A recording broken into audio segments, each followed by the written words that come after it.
Well, today's a Saturday, and on weekends I try to come up with a little bit more of an evergreen topic and not just to get caught up so that I can sit back and reflect a little bit rather than just focusing on whatever the news of the day is.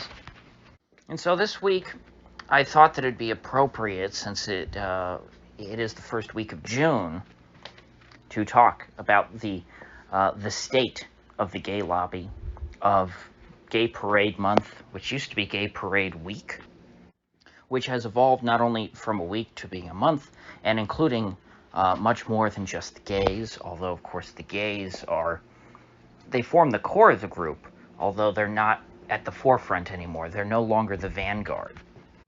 And I'd like to talk about the phenomenon which I think is most aptly termed the gay bubble. It's a bubble, not only in terms of that it's an insulated community, that all of the sexual deviants in our society have grouped themselves together and they talk to each other and they think that everyone is a gay deviant or a sexual deviant to some certain extent. And I'm not using the term deviant as pejorative. I'm using the term deviant just as a basic descriptor, that they are out of the mainstream. Because, like it or not, straight people who are perfectly happy with the gender that's printed on their birth certificate, they're the norm. And they will always be the norm. But inside the gay bubble, inside the pride bubble, there is no norms. Everything's up for grabs. Everything is open to interpretation and to questions. And you never know who you're talking to, literally. You don't know if the person you're talking to is a pansexual dragon, or if they're, Bob from the hardware store, a family man with a wife and 2 kids. Everything is equally normal, and everything is equally valid. Although we know in reality inside the gay bubble, to be straight, not gender confused in any sort of way, to look down, between your legs and say, yep, everything's just fine down there. To wear pants if you're a man, to wear a dress if you're a woman, especially if you're white, this is frowned upon inside the gay bubble. They don't like to be reminded of normalcy. They want to destroy normalcy. And they have that in common with their political allies outside of the gay bubble. The broader left in this country is obsessed with destroying all norms. Not just gender norms, which let's be honest, they've been working on that for many, many decades, but all societal norms. They wanted to break down gender norms, the idea that men would mainly earn a living for the household, which in most cultures goes back thousands of years. And then, of course, alongside that, the idea that women were primarily concerned, though never exclusively, with domestic concerns, the rearing of children, the keeping of the home. And so the first step away from this came in American society, really came during the Second World War. Although, since the beginning of the Industrial Age, women and children, especially in poorer households, worked pretty consistently in American society. That was always viewed as an act of desperation. It was never an act of aspiration. Women had to work in Western society. They did not want to work. But during the Second World War, again, women had to work because men were out of the country, off fighting and dying needlessly in Europe and the Pacific. But nevertheless, it seems after World War II that ordinary domestic life resumed in the United States. Although I think that this idealistic 1950s household that was propped up by, I think, the American right, mainstream American right for many decades, it was still something new, although not entirely removed from more traditional household. It was a departure. It was or I should say, it was rather an evolution instead of a radical departure, like we've seen in the decades since. And of course, the decade in which that started was the succeeding decade, the 1960s. The 1960s saw the children of World War II veterans reject monogamy, reject sobriety, and reject modesty. There was a rapid spike in recreational drug use, a rapid increase in sexual promiscuity, and a generalized rejection of everything which was regarded as moral, just, and most of all, normal in the preceding decade, but to a greater extent, the preceding few centuries or even millennia. And that seed, which was planted in the 1980s, has only grown in the succeeding decades. Each younger generation has remained as deviant as the 1960s generation. It is generally accepted these days that people do not even really consider the idea of monogamy until they're in their 30s, in which period in which women experience decreased fertility, or perhaps I should say decreasing, and those who decide that they might want children at some point in their life, if they cannot afford to have their eggs frozen, all of a sudden they, shape up and try to act like a lady and say, gee, I gotta, I'm gonna have to try and find a husband. And the same thing, is true for the men. They realize, oh my gosh, I'm getting older. I got my first gray hair. Young girls are not gonna like me as much anymore. And I too, if I want to have a child, I need to get on that by my late 30s. And so the impact of the 1960s was to stunt the maturation of future American generations. And this is without, again, getting into the gay element, which will come in later, and ultimately just the I guess you'd say the LGBT plus element, everything beyond the gays. But it's important before we get to the gays and the gay bubble of today, a bubble which, by the way, I think like the current economic bubble, will burst at some point, and it will burst in a spectacular fashion. The sexual revolution still mainly was a straight thing, although, the idea of free love really doesn't discriminate based on gender. It doesn't require that people be straight. It's just that back then people were so straight that, for the most part, even though they believed in free love, they really were only interested in the opposite sex. And so while they were degenerate freaks contracting venereal diseases left and right, at the end of the day, when they started aging, when they were getting into their mid to late 30s and realizing that their chances of starting a family were beginning to wane,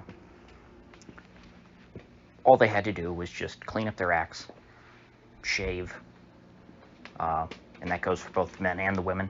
They needed to shave, they needed to get a decent haircut, they needed to do their laundry, bathe, ideally on a daily basis, and after that they were able to look the part of a potential suitor, or a potential wife in the case of the women.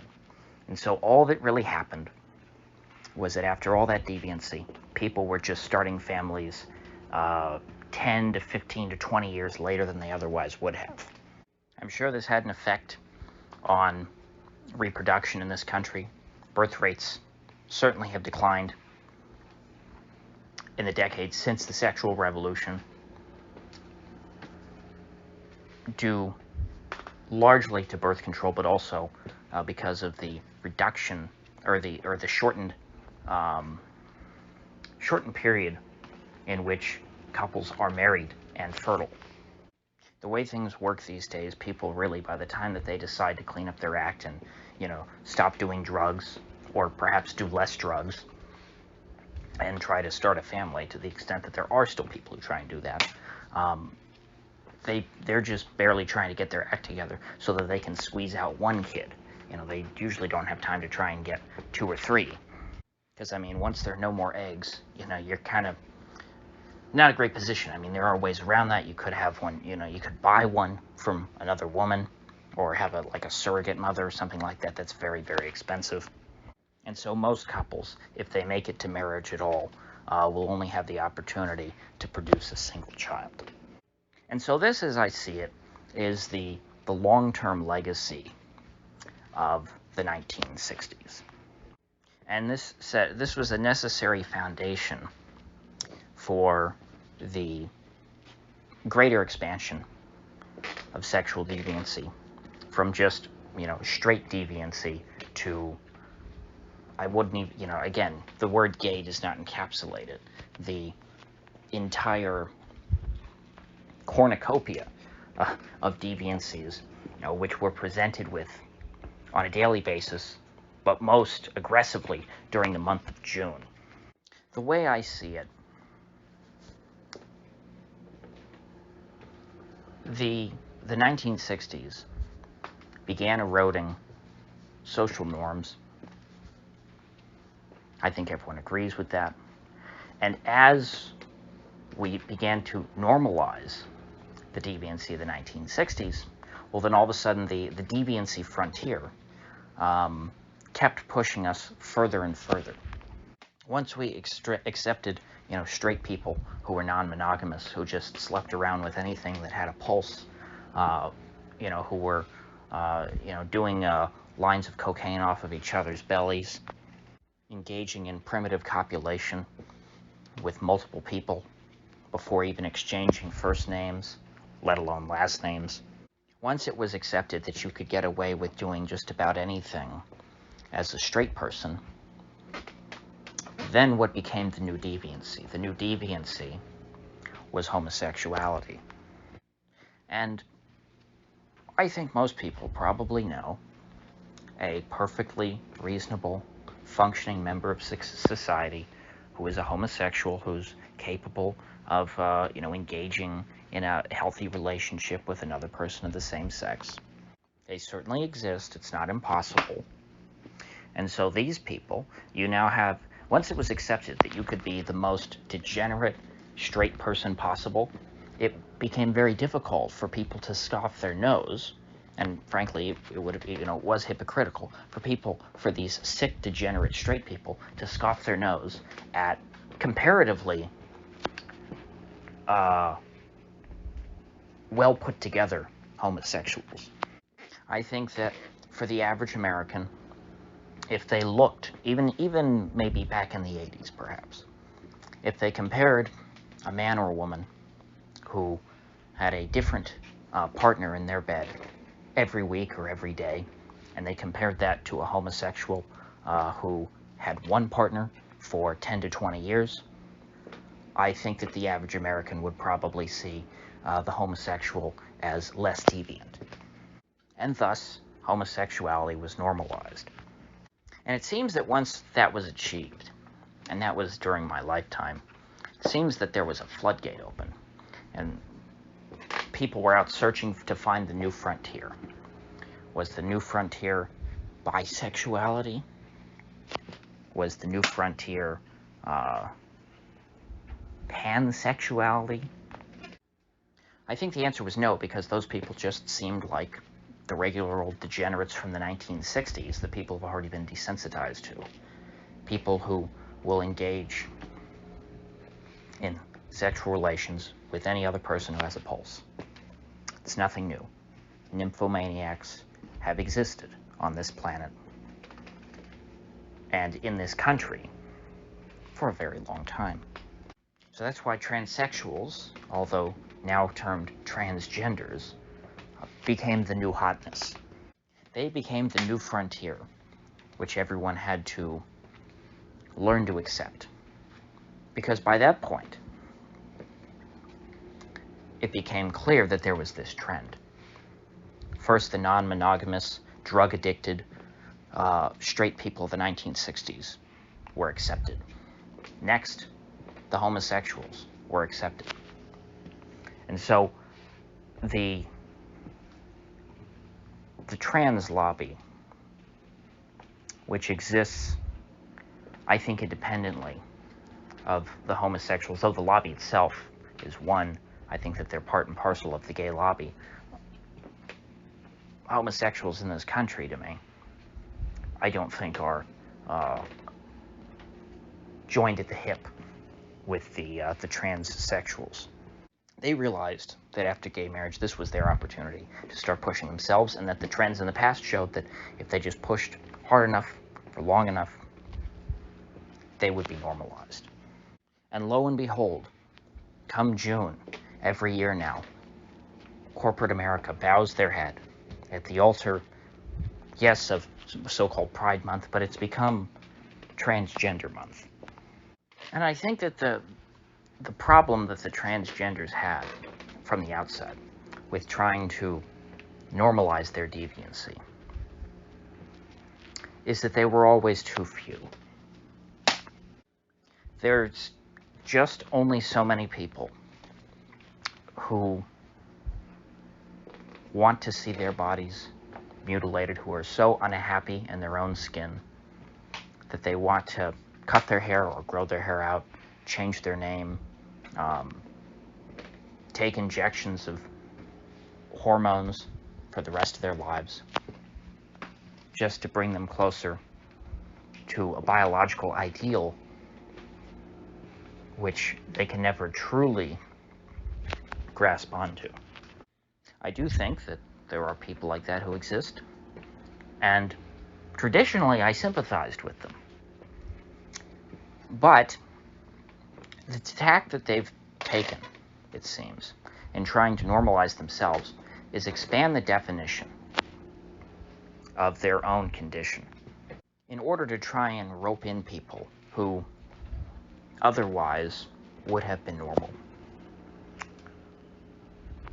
just to swell their own ranks and increase the effectiveness of their lobby.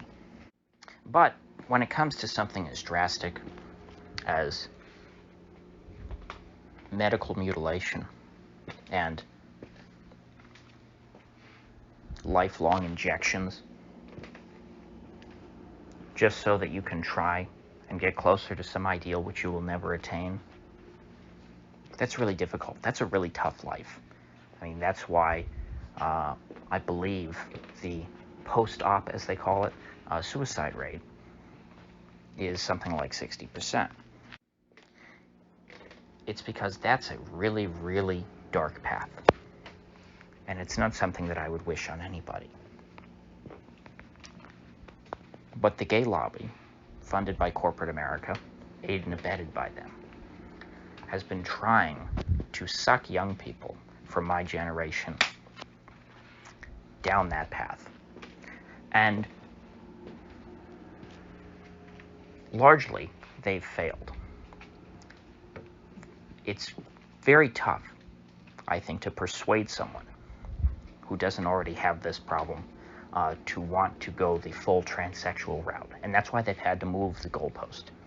They've changed who they are from transsexuals to so-called transgenders. You say, well, what's a gender? Well, we all know that joke. It means anything. The reason why they've had to expand this and make gender a meaningless word is so that they can make almost anybody a transgender. Susie likes playing with G.I. Joe. She's transgender. Little Johnny likes to moo at the cows as he drives past the pasture with his parents. Well, he's transgender. He's cow-gendered. Hortense doesn't want to get up for work on time. She's lazy-gendered. And so all these people... how could I leave out the most applicable one? Petey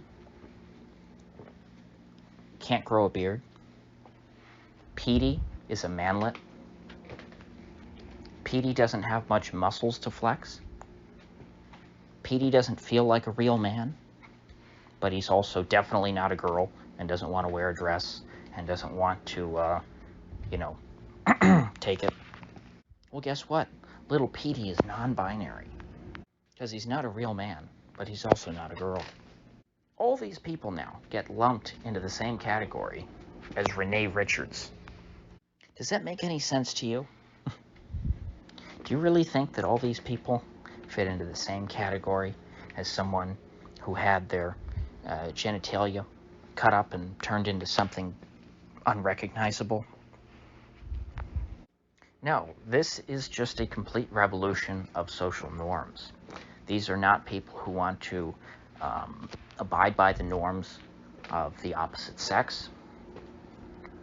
This is a complete rejection of just, basic mammalian biology and just society in general. It's a rejection of the English language. It's